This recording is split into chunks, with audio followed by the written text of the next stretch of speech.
People, please stop believing all these bait and snitch videos. What do I mean bait and snitch? That means when someone piss you off and then they cut your camera on to make you look like the bad person. People, 4 months ago, a video had me very upset. A woman went to a Chinese restaurant and a woman rejected their service. I didn't know why. It didn't make any sense. When she cut on her camera, this Chinese woman looked very rude. The Chinese woman kept telling this woman she don't want her money. She don't want her in the store. She is not serving her any food. The Chinese woman even cursed at her and screamed at her and said, "Get out my effing store." These two women was going back and forth for about 5 minutes. If you watch that video, that Chinese woman looked like the worst person on planet Earth. Everybody wanted that restaurant canceled. After thousands of people watching that video, people flooded to Google to try and leave a bunch of Google reviews to try and destroy that business. Now, this is why I say be very careful watching these bait and snitch videos. People would never tell you the other side of the story. They would just get the person mad and they would start recording, and that person will look like the worst person on planet Earth. People, after doing a lot of research and watching multiple videos on multiple different platforms, what I found out will leave you shocked. Now I'm about to tell you why this Chinese woman was so mad at this woman. She came in her restaurant several times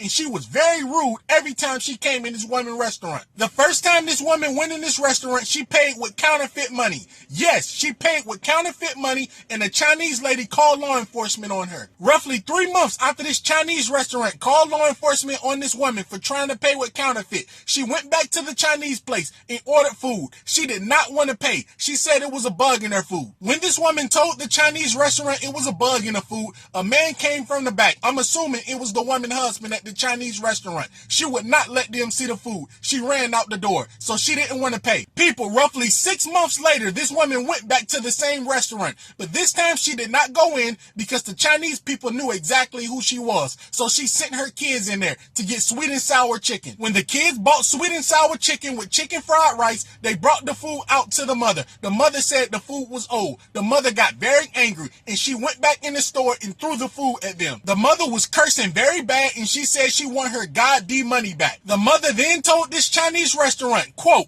"If y'all don't get my money back, I will burn this mother effer down." The Chinese place then called law enforcement on this woman again, but she left. Now people, when I watched this video of a Chinese restaurant rejecting this woman's service, I was pissed like everybody else. I said that's not right, but I did not know the full story. I did not know this woman was going to this Chinese restaurant trying to pay them in counterfeit, telling them she's going to burn their building down, accusing them of having bugs in their food. People, this is why you should be careful watching bait and snitch videos, because the person that's recording the video, they will never tell their side of the story. They would just piss the person off and start recording and make them look like an animal on the internet. When this woman was recording this Chinese restaurant, posting them all over the internet, she never told anyone she was trying to pay with counterfeit. She threatened to burn their building down. She threw food at them. She accused them of having bugs in their food. She didn't want to pay them. This is exactly why I do not judge unless I know the full story. When I found out the full story about this woman, my mouth dropped.